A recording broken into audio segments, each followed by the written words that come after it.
गाईस, आता आम्ही 10 दिवसाचं गणपती बघायला चालल्या. सोपम भाऊ पण बसले, मिष्टी पुढं बसले त्याच्याजवळ, त्यांच्याजवळ पुढं बसले मिष्टी.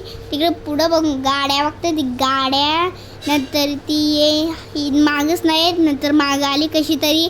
नंतर तिने मेकअपची अख्खी वाट लावली, वाट लावली. माझे का बघून हसायला लागली. नंतर केस पण ओढायला लागली ती. नंतर बाबू बोलवती. नंतर आम्ही काकावाडला पोचलो. नंतर ते मावशीची पोर होती, ती अशी हिने कुस्ती घेतली, मारायला लागली. मग ती पोर पण बघती, ही पण बघती. नंतर ही पळत गेली गे पप्पाजवळ. नंतर इथं एक दारोड्या आलता, दारोड्या पैसे चिपकवता डोक्यावर. आम्ही सगळे हसत याची कॉमेडी बघून. आता आम्ही नेवाली पाड्याला आलो पण आम्ही नेवाली पाड्याला. आमच्या दीदींची तर, मावशींची तर, दीदींची तर की बाय. आता पुढे जाऊन बघू.